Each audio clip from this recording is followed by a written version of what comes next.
Welcome, weary wastelanders. This is Ed, aka Gamer Gramps. Today, I have brought you to Diamond City to show you something that I've actually been working on for a really long time. I had a lot of problems initially making it work, and I'll explain that in a minute, but here it is. The Minutemen Embassy in Diamond City.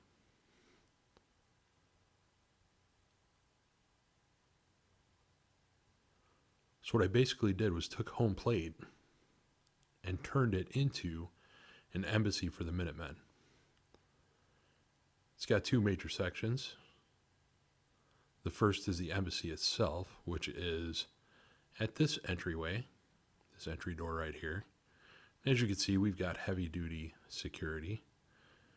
Right here at the door, we have a Minuteman Scout. Over here in our little security office, we have another actual Minuteman militia sergeant.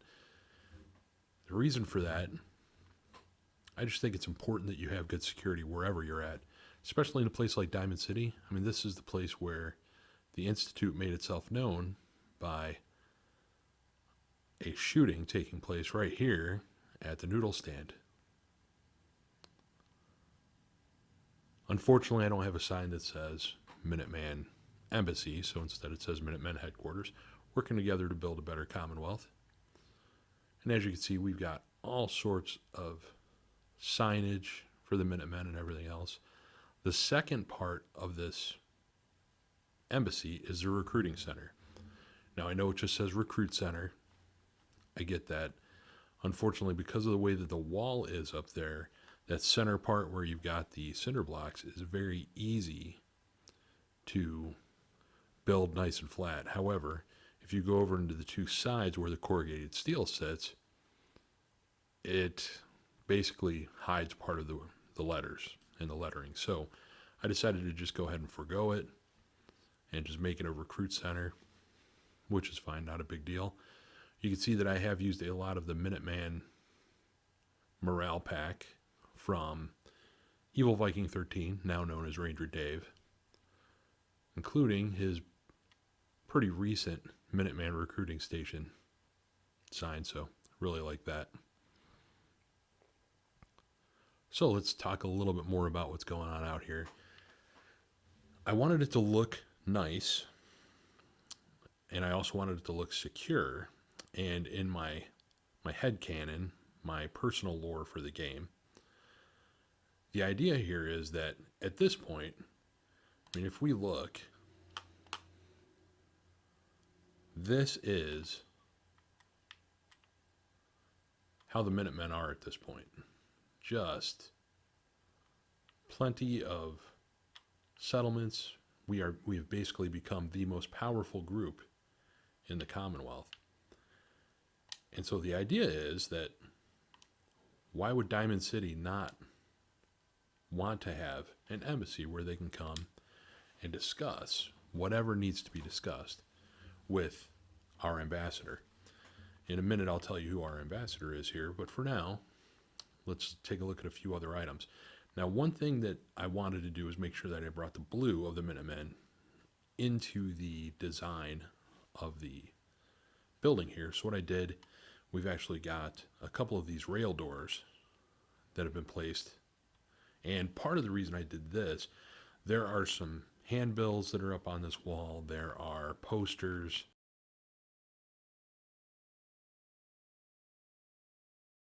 So if I unlock this and I open it, you can see those posters are still there. The walls have eyes and all that.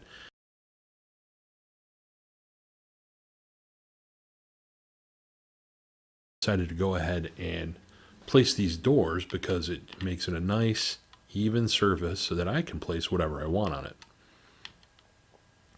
Secondly, it does make it look more like the Minutemen actually run this embassy.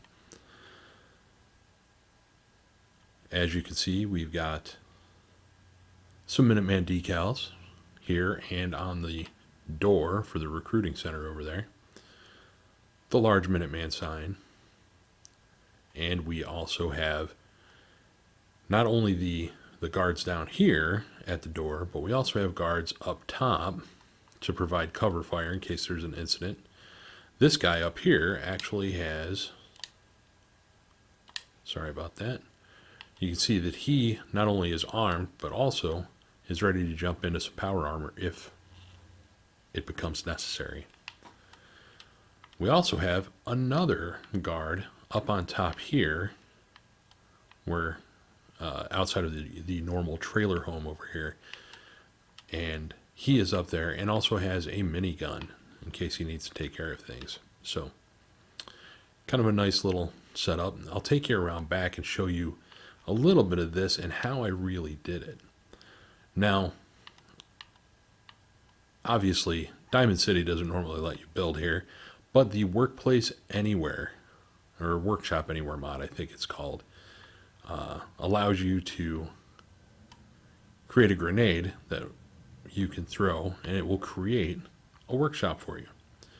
So I'll show you where my workshop is here in Diamond City, but I also wanted to show this. So this is a brand new stairwell that I added just so that you could easily access this roof up here, but I also don't want people who shouldn't be up here, any unauthorized personnel or anything like that, to access this area. So therefore we have this turret right here, and we also have a machine gun turret there, and you can also see there's a third one in the back protecting the back of the building right here. Now, you would never know it because if you're just wandering around Diamond City, it really blends in, but this right here is our workshop. Very nice, very simple. I just threw the grenade over here and it created this little post, and then I transferred the whatever I needed to build with right here into this workshop and made it very simple, very easy to go ahead and build what I want. Now let's talk a little bit about things that I didn't do. One thing that I tried very specifically not to do here, especially this time, is remove anything that was originally in Diamond City. Basically what I've done is added to but not subtracted anything. The reason for that is because I have built this embassy, something very close to it, in the past. But the problem was I got done with it after spending, I don't know, 12 or 14 hours in game building the embassy, and realized that I had deleted something in the game that had screwed with all of the scripting that goes on with the characters here. So all of a sudden I would come back to Diamond City, Myrna was no longer here, Percy was no longer here, the gun shop guy was no longer here, the swatter guy was no longer here. So all the vendors were missing, and as you can imagine, playing this game gets real tough without the vendors. So I went back to a previous save, restored everything, and then came back in and began playing from that point, and then started again. Because of that, I was a little bit perturbed and didn't come back to it right away. I just threw a couple things together and then left. But recently, probably about 2 weeks ago, I came in and I actually just wandered to Diamond City and decided I was going to finish this up because I like it. I do think it looks pretty cool. So let's head in here for just a second and we'll just show this off. Now, of course, because I'm trying not to delete anything from the original Diamond City, you can see the trash is still here. But I wanted to make it look like we're pretty classy over here in the Minutemen section. So I did the thing with the doors that I talked about here to cover up posters and signs and all that. And then over here, I built this little guardhouse. Just a little security station. And inside, all we have is just a simple folding chair and a table with a telephone. I've mentioned before in some of my other videos that I think the telephone would be one of the easiest things to restore after the bombs had dropped. So we're talking 1800s technology. Pretty much, if you could figure out how to do wiring, you could figure out how to make a telephone system work. So there are telephones throughout the embassy to communicate back and forth. So there's one there. And what we're going to do now is head into the embassy section.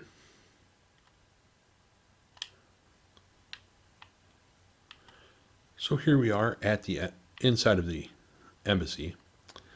And this is the main lobby where people can come in and discuss whatever they want with the Minutemen. Now, you'll notice we do have 2 pop-up machine gun turrets, watching every move just in case. A number of Minutemen are here in order to defend the area if necessary. And this is the ambassador's private residence. So this is Piper Wright is the ambassador, obviously. Now, that may not have been obvious before, but looking at the sign kind of made it obvious. So Piper has access to a pre-war dresser, a little small area to kind of clean herself up, that sort of thing. She also has a telephone and a radio so that she can contact other settlements for assistance if necessary, and has the telephone for local communications here inside of the embassy and to the telephones outside the embassy for security. She also has a pistol right here ready for her in case she needs to defend herself. And inside here we also have a tuned hunting rifle and another 10mm pistol with ammunition so that, again, should something happen and the embassy is breached, she can lock the security door and defend herself. Now, the reason I made Piper the ambassador for this area is because of her little sister Nat. I kind of feel like a jerk taking Piper on all these adventures and Nat gets stuck here by herself, you know. Someday a slaver's going to come through, grab Nat and take her away and put her into sex slavery or something like that. And it's terrible. So rather than have something like that happen, I've decided to put Piper here and station her here on a regular basis. So obviously, keeping things safe in a city like Diamond City takes quite a bit of effort. And so because of that, we have a small garrison here. Now, also according to my headcanon and the lore that I've built in my game, there's a secondary reason for this. If something were to happen and Diamond City were to decide to become hostile to the Minutemen, the people that are assigned here may, just may, have to eliminate key personnel that are running Diamond City. Now, I know that a certain individual who is highly placed here is a synth. So because of that, I found it important to make sure that I have a way to deal with any issues that arise here. So we've got some Minutemen here, and you can see that we have 6 Minutemen who are bunked in this room, Piper in the next room, so that's 7 people so far that are at this embassy. And, you know, there are lockers for each of the soldiers here. And then if we step out here, this is sort of the break room and eating area. Not a lot of chairs, so people eat in shifts, and I don't think that's too much to ask of them. Plenty of food is here, however, no kitchen or anything like that. The idea being that this is Diamond City. People can go out and get noodles. This is more if you're hungry, you want a snack, something like that, you can grab it. And also, in case the embassy were to come under attack, you could make it for several days while you wait for assistance to come and, you know, just subsist on the food that is here. Next, we have the bathroom. Now, this bathroom, I was really happy with this when I built it. So, as you can imagine, this is very different from what it once was. And I want to show this too. If you look here, notice how this is decked out, again, much like the Minutemen Northwest Command, where the general's quarters is at. It is made to impress. Just like the first floor there is made to impress. Same thing here. This is supposed to look impressive. It's supposed to be well lit, look very nice, and it's supposed to be imposing. When people come in and they say, hey, I'd like to speak to the ambassador, it should be very imposing to them. They should be like, wow, I can't believe that these guys are this set up and this technologically advanced. So that's the idea here. So, and if we come in here for a minute, you can see that we have a mirror with some Rad-X in it. We've got a hairbrush, a vault sink that we took from Vault 88. We have a washer and dryer, sort of a rarity throughout the Commonwealth nowadays, but an actual working washer and dryer. And you can see that we take care of people's laundry and all that sort of thing here. It's well taken care of. We have a standard shower. We also have a urinal. And, that's right, a toilet. The idea here is the same as at the other Minutemen installations. There's not separate men's and women. They're Minutemen. They are expected to get along and realize that, probably shouldn't be ogling everybody anyway. So that is this side of the building. As you can see, it is fully separated from the recruiting area. So let's run out and take a look at that recruiting area.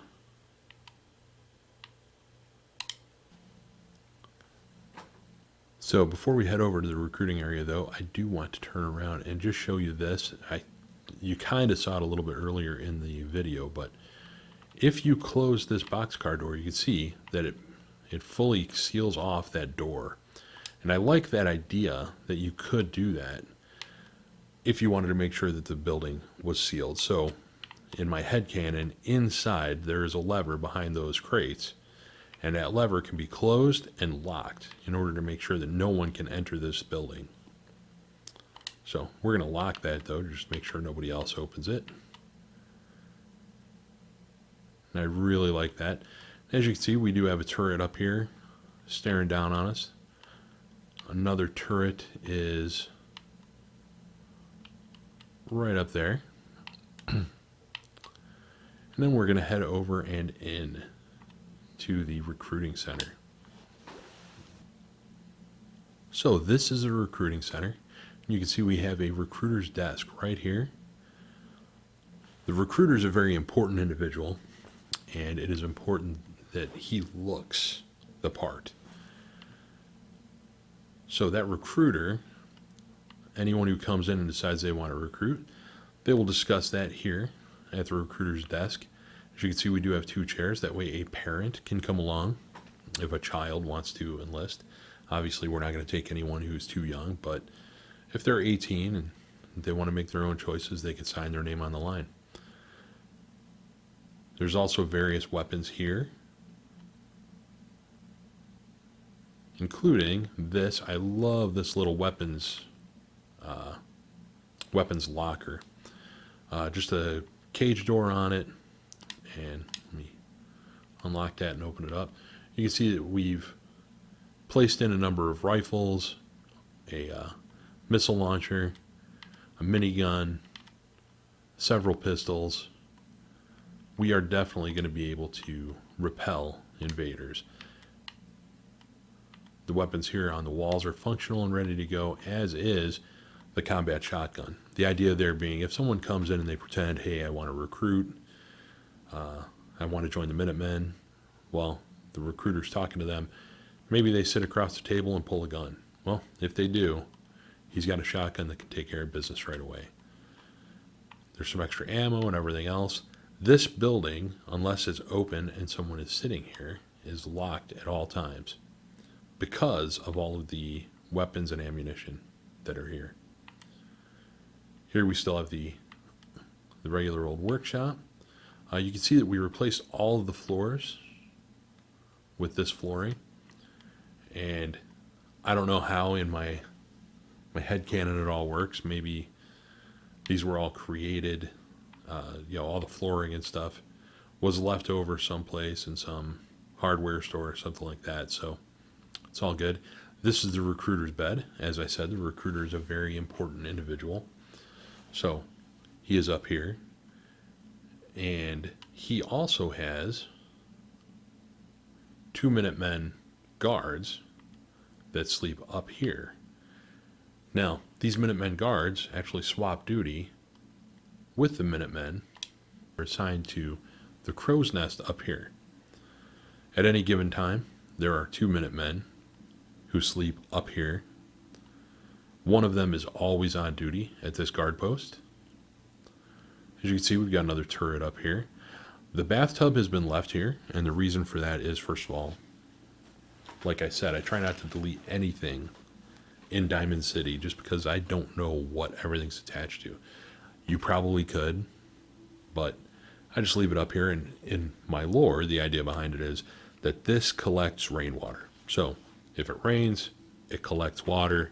That water is then used. Let's face it, there's no wells inside of the home plate building or anything like that. So this would be how we would get water. And that would be a good way to sustain ourselves if there were some sort of an issue. So the grill is still up here. The chair is still up here so that somebody could sit down and keep an eye on things. Inside here, where the bunks are at, we have several weapons. Even over here, we've got a number of weapons over on the shelves, ready to go. Sniper rifle, obviously, being very important there. And then we also have the communication station with a telephone and with a radio, so that communication with other settlements, as well as communication with the other stations where there are phones throughout the facility you're at. Can't really estimate how long it took for me to do this because it's just something I worked on off and on for a very long time. However, I do have to say that I really enjoyed making it.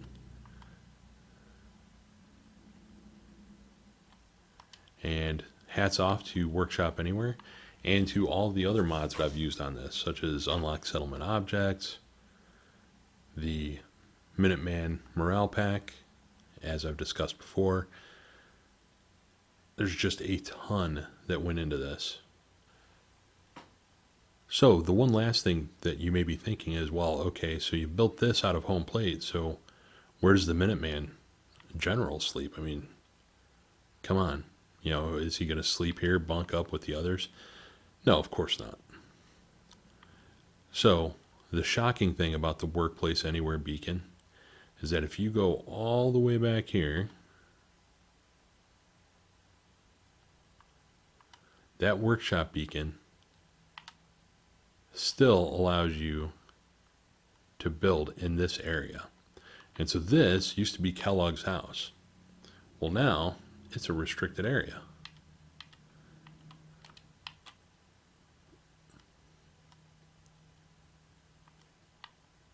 Now you may be wondering, why would the Mayor McDonough, give me this second house? Well,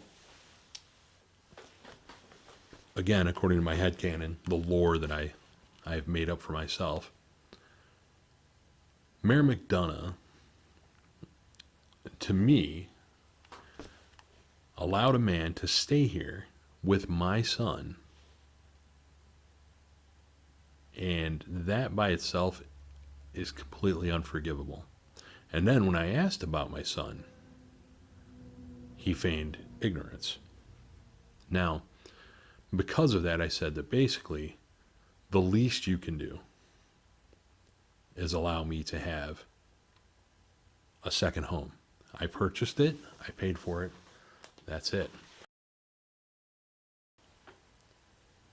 That is why he has allowed me to have this second area. Now, when I'm in town, when the general is here, this area is always patrolled by a man in power armor, ready to attack anyone who might cause issues. And of course, we do also have the turret itself, and we've got some lighting, some security lights up. Basically, you're just not allowed to come up here. That's actually, in my headcanon, why these stop signs are down here.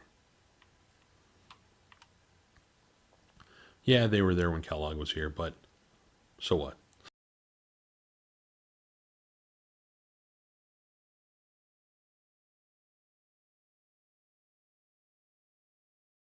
I really like the way it came out. I like how everything looks. But what do you think? Do you enjoy my little embassy over there? Do you kind of like how that came together? Or do you think, oh, this guy's just over the edge? Let me know in the comments below. If you've enjoyed this video, consider giving it a like. And if you have enjoyed several of my videos, why not consider subscribing? Maybe clicking that little bell icon so that you get notifications when I make new stuff. Yeah, I don't do it often, but I'd like to think that when I do, it's worth it.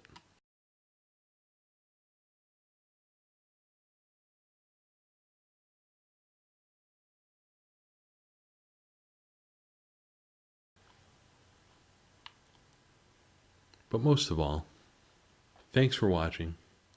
Have a great day and build something incredible.